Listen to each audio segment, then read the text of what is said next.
Hello students and welcome back to my channel math solutions with Rose ma'am. आज की class में हम class 10th mission mathematics की 15 नवंबर 2022 की वर्कशीट करने जा रहे हैं, जिसका आज का हमारा टॉपिक है सेक्शन फॉर्मूला। ठीक है, तो आज हम सेक्शन फॉर्मूला क्या है वो देखेंगे और उसको कैसे सॉल्व करना है, किस तरीके से, वो भी आज हम इस वर्कशीट में जानेंगे। तो इस वर्कशीट को हम शुरू कर लेते हैं। उससे पहले आप सभी से रिक्वेस्ट करना चाहती हूँ, जिन बच्चों ने चैनल को अभी तक सब्सक्राइब नहीं किया है वो प्लीज़ चैनल को सब्सक्राइब कर दीजिए और बेल आइकन को प्रेस कर दीजिए। और बेटा मेरी हर डे की वर्कशीट्स 10th की जो क्लास की है वो अपलोड हो जाती है, तो आप उसके अकॉर्डिंगली अपने आप सर्च करके या फिर चैनल पर जा करके आप उसकी जो वीडियोज़ हैं उसको देख सकते हैं। So let's start the video. Let PQ be 2 points in a plane and R be point on the line segment joining points P and Q such that PR ratio RQ। यानी देखिए, एक line ली हमने P और Q, उसके ऊपर एक बीच में point है हमारे पास R, और हमें उस लाइन का जो डिस्टेंस रखना है वो ऐसे रखना है कि जो पी आर है और जो आर क्यू है इसका जो रेशो होगा, यानी जो इसका डिफरेंस है वो बिल्कुल सेम होना चाहिए। तो वो आपका होगा M1 ratio M2। Then we can say that the point R divides the line segment PQ internally in the ratio, ताकि जो ये PQ जो लाइन है वो जो R पॉइंट है वो इंटरनली इसको डिवाइड कर रहा है इक्वली। इसके बाद आता है, अगर हमें पॉइंट R निकालना है तो कोऑर्डिनेट्स ऑफ R XY लेंगे और फॉर्मूला लेंगे M1x2 प्लस M2x1 अपॉन में M1 plus M2, M1y2 plus M2y1 upon में M1 प्लस M2। ये है फॉर्मूला। एग्जाम्पल देखते हैं, एग्जाम्पल में क्या दिखा रहे हैं हमें। फाइंड द पॉइंट P निकालना है विच divides the line segment joining the points A and B in the ratio 3:7। यानी 3:7 के अनुपात में रेशो में हमें A और B दे रखा है। ये हो गया आपका x1 y1 x2 y2 और ये हो गया आपका M1 M2। सारी चीज़ें लिखने के बाद यहाँ पर देखिए सारी चीज़ें लिख दी, क्या क्या चीज़ है, x1 y1 M1 M2 x2 y2। लिखने के बाद बस आपको इस फॉर्मूले में पुट करनी है। फॉर्मूले में पुट भी कर दिया, तो अब उसको सॉल्व कैसे करना है। देखो, M1 क्या था हमारा, यहाँ से अगर हम देखें 3 तो यहाँ पे 3 लिखा हुआ है। x2 देखिए क्या है यहाँ पर 5, तो 5 आ गया। फिर M2 हो गया आपका 7 और x1 क्या है आपका -5 और नीचे आ गया M1 प्लस M2 3 प्लस 7। ऐसे ही M1 y2 M1 3 y2 -8, फिर M2 y1 M2 7 और y1 2 अपॉन में 3 प्लस 7। 3 5 ज़ा 15, 7 5 ज़ा 35 अपॉन में 7 और 3 10, 3 8 ज़ा -24, 7 2 ज़ा 14। अब सॉल्व करो इसको। 35 में से 15 माइनस कर दो 20 और 24 में से 14 माइनस कर दो -10। कट कर दो तो -1 आ गया, इसको कट कर दो -2, तो -2 -1 आ गया। If the ratio in which R divides PQ is k:1, then the coordinates of the point R will be। अगर रेशो हमें k:1 दिया हुआ है तो ये फॉर्मूला होगा हमारा kx2 प्लस x1 अपॉन में k plus 1, ky2 plus y1 upon में k प्लस 1। अब इस सेक्शन फॉर्मूला पर बेस्ड बेटा आपको यहाँ पर 2 क्वेश्चन दिए हुए हैं।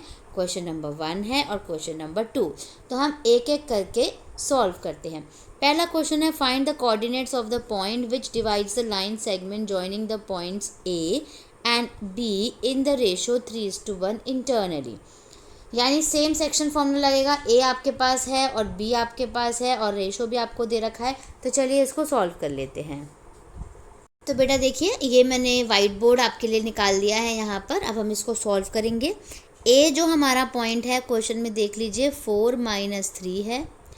उसके बाद जो B पॉइंट है वो है हमारा 8 और 5, और जो रेशो है यानी जो M1 रेशो M2 है वो है हमारा 3:1। ठीक है, 3:1, 3:1।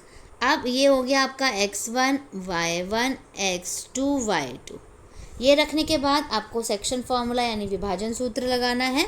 तो चलिए सबसे पहले तो हम फार्मूला लिखेंगे। फार्मूला क्या होगा आपका, p x y is equal to M1 x2 plus m2x1 upon में m1 plus m2 comma m1y2 plus m2y1 upon में m1 प्लस m2। ठीक है, अब रखो इसको वैल्यूज़ को।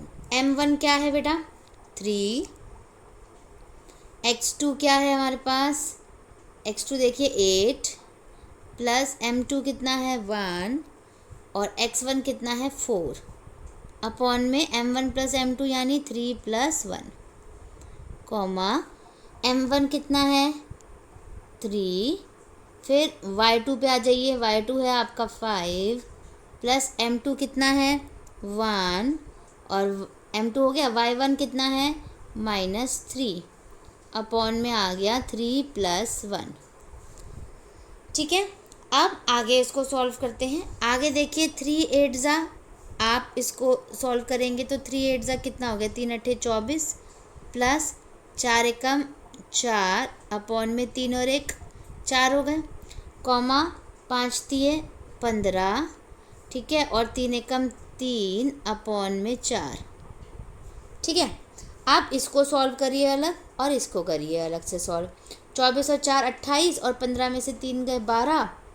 तो जो हमारा नेक्स्ट स्टेप है वो है 28 अपॉन में 4 एंड 12 अपॉन में 4। कट कर दीजिए, 4 7 ज़ा और 4 3 ज़ा, यानी जो पॉइंट है हमारा PXY वो हमारा आ गया 7 और 3। ठीक है, x की वैल्यू आ गई 7 और y की वैल्यू आ गई 3। तो वो हमारा क्वेश्चन नंबर 1 जो है वो यहीं पे कंप्लीट हो गया। अब हम करते हैं क्वेश्चन नंबर 2। पहले क्वेश्चन रीड करेंगे, उसको सॉल्व करेंगे। तो चलिए बेटा क्वेश्चन नंबर 2 हम पढ़ लेते हैं।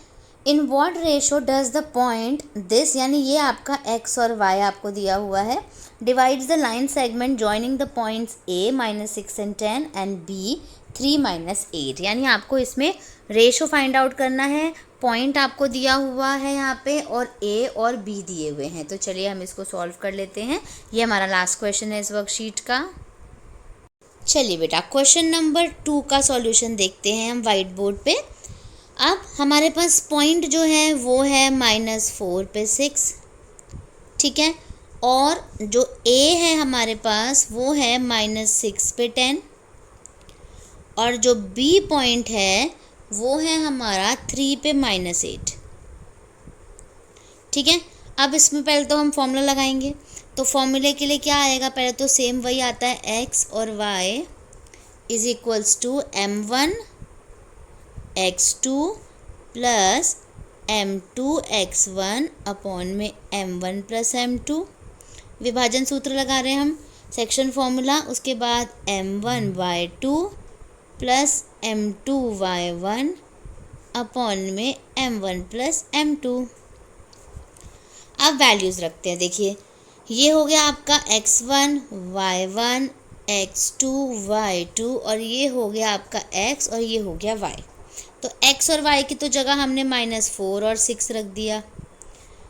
ठीक है, m1 हमें पता नहीं है, वही निकालना है। तो m1 की जगह m1, x2 कितना है हमारे पास 3, फिर प्लस m2 नहीं पता हमें, लेकिन x1 हमें पता है -6 अपॉन में m1 प्लस m2 आ जाएगा इज इक्वल्स टू m1 नहीं पता, m1 की जगह m1, y2 पता है -8 और उसके बाद आगे इसको अगर हम सॉल्व करते हैं तो m2 क्या है हमारे पास, m2 तो पता ही नहीं है, और y1 क्या है 10 अपॉन में m1 प्लस m2। ठीक है, अब क्या होता है ना, इस पूरे को x के इक्वल रख दीजिए क्योंकि x वाली टर्म है, और इस पूरे को y के इक्वल रख दीजिए क्योंकि ये y वाली टर्म है। ठीक है, तो दोनों में से किसी भी एक को सॉल्व कर सकते हैं। तो हम x वाले को सॉल्व कर लेते हैं, दोनों में से किसी भी एक को सॉल्व करो, m1 और m2 की वैल्यू निकल जाएगी। तो चलिए हम इन दोनों को सॉल्व करते हैं। तो हम इन दोनों को एक साथ रख लेते हैं। तो इनको रखने के लिए -4 आ गया। ठीक है, और यहाँ पर m1 ब्रैकेट में 3 था, m2 ब्रैकेट में -6 था, और नीचे m1 प्लस m2 था, तो इसको इससे क्रॉस मल्टीप्लाई कर दीजिए, -4m1 -4m2 हो जाएगा, is equals to 3m1 -6m2 हो गया। मल्टीप्लाई कर दिया ना इसको इससे। अब m1 वाली टर्म इस तरफ रखिए, तो -3m1 इधर आ गया, m2 वाली टर्म इस तरफ रखिए, तो +4m2 हो जाएगा। ये दोनों को ऐड करेंगे 7m1 और इसको करेंगे 2m2 -2m2, माइनस से माइनस कैंसिल, m1 अपॉन में m2 कर दो, ठीक है, और ये हो गया आपका 2/7, यानी जो m1 है रेशो m2 वो हो गया आपका 2:7। तो हमारा ये क्वेश्चन यहीं पे कंप्लीट हो जाता है। So thank you students for watching this video.